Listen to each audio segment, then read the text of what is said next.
Social media ఓవైపు అయితే media ఇన్ఫ్లుయెన్సర్లు మరోవైపు అన్నట్లుగా పరిస్థితులున్నాయి.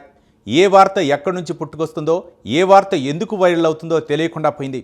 ఇక సోషల్ మీడియాను అడ్డుకోవడం పెద్ద సవాల్గా మారింది. అవసరమైన వాటికంటే కూడా అనవసరమైనవి, అదేవిధంగా తప్పుదారి పట్టించే కంటెంట్లే ఎక్కువగా సోషల్ మీడియాలో ఉంటుంది. దీంతో సోషల్ మీడియాలో తప్పుడు సమాచారాన్ని అరికట్టేందుకు అన్ని దేశాలు ప్రయత్నాలు చేస్తున్నాయి.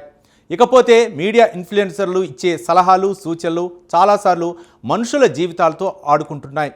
ముఖ్యంగా ఆర్థిక, ఆరోగ్య, న్యాయం, విద్య వంటి అంశాలపై ఇన్ఫ్లుయెన్సర్లు ఏమాత్రం అవగాహన లేకుండా ఇచ్చే సలహాలతో వాటిని ఫాలో అయిన వాళ్ళు సమస్యలు ఎదుర్కోవాల్సి వస్తుంది. అయితే చైనా ప్రభుత్వం ఇప్పుడు మీడియా ఇన్ఫ్లుయెన్సర్లపై కొడా ఝుళిపించింది. వాళ్లకు బిగ్ షాక్ ఇచ్చింది. ఈ షాకింగ్ న్యూస్ ఇప్పుడు ప్రపంచవ్యాప్తంగా వ్యాపించగా మిగిలిన దేశాలు కూడా డ్రాగన్ కంట్రీ బాటలోనే వెళ్తే బాగుంటుందన్న వాదన వినిపిస్తోంది. ఇంతకీ ఆ షాక్ ఏంటి? Let's watch the story. Social మీడియాలో తప్పుడు సమాచారాన్ని అరికట్టేందుకు చైనా ప్రభుత్వం కొత్త నిబంధనలు తీసుకొచ్చింది. ఇకపై ఆరోగ్య, ఆర్థిక, న్యాయం, విద్య వంటి అంశాలపై సలహాలు ఇచ్చే ఇన్ఫ్లుయెన్సర్లు తప్పనిసరిగా ఆయా రంగాల్లో స్పెషల్ డిగ్రీ చేయాల్సిందేనని కండిషన్ పెట్టింది. చైనా సైబర్ స్పేస్ అడ్మినిస్ట్రేషన్ ప్రవేశపెట్టిన ఈ కఠినమైన నిబంధన అక్టోబర్ 25 నుంచి అమల్లోకి వచ్చింది.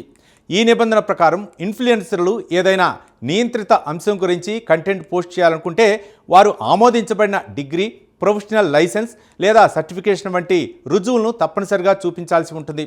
వైద్య సలహాలు ఇవ్వాలంటే వైద్యుడిగా రిజిస్ట్రేషన్, చట్టపరమైన విషయాలపై వ్యాఖ్యానించాలంటే న్యాయవాదిగా అర్హత చూపించాల్సిందే.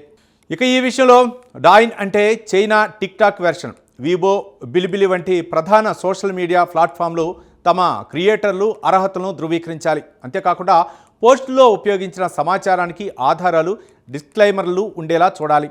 ప్రభుత్వం విధించిన ఈ రూల్ను ఏమాత్రం క్రాస్ అయినా సదరు ఇన్ఫ్లుయెన్సర్ల ఖాతాలను సస్పెండ్ చేయడంతో పాటు భారీ జరిమానాలు కూడా విధించడం జరుగుతుంది. ఇన్ఫ్లుయెన్సర్లకు డిగ్రీ సర్టిఫికెట్ లేకుండా సూచనలు ఇస్తూ వీడియోలు చేస్తే ప్లాట్ఫామ్లకు $1,00,000 అంటే మన ఇండియన్ కరెన్సీలో అక్షరాల 12 లక్షలు భారీ ఫైన్ కట్టాలి. దీంతోపాటు విద్య పేరుతో మెడికల్ ఉత్పత్తులు, సప్లిమెంట్లను రహస్యంగా ప్రమోట్ చేయడాన్ని కూడా ప్రభుత్వం నిషేధించింది. అయితే సోషల్ మీడియా కల్చర్ పెరిగిపోయిన కొద్దీ డిజిటల్ క్రియేటర్లు, సోషల్ మీడియా ఇన్ఫ్లుయెన్సర్లు అంటూ లక్షల కొద్దీ కంటెంట్ క్రియేటర్లు పుట్టగొడుగులా పుట్టుకొస్తున్నారు. సగం నాలెడ్జ్తో ఇలాంటి వారు సమాచారాన్ని తప్పుదోవ పట్టిస్తున్నారని ఆరోపణలు ఉన్నాయి. ఆరోగ్య, ఆర్థిక, న్యాయం, విద్య వంటి విషయాల్లో సబ్జెక్ట్ లేకున్నా అడ్వైజులు ఇస్తుంటారు. వాటిని గుడ్డిగా ఫాలో అవుతున్న నెటిజన్లు సమస్యలు ఎదుర్కోవాల్సి వస్తుంది. దీంతో ఇలాంటి నిబంధనలు భారత్లో కూడా తీసుకురావాలని సోషల్ మీడియాలో నెటిజన్లు కోరుతుంటున్నారు. ఇండియాలో కూడా డిజిటల్ క్రియేటర్లు, సోషల్ మీడియా ఇన్ఫ్లుయెన్సర్లకు ఖచ్చితంగా సంబంధించిన సబ్జెక్టులో డిగ్రీ ఉండాలని కోరుకుంటున్నారు. అలా లేకపోవడంతో ఎవరు పడితే వారు ఇష్టం వచ్చినట్లుగా ఇంటర్నెట్లో వ్యవహరిస్తున్నారని ఆవేదన వ్యక్తం చేస్తున్నారు.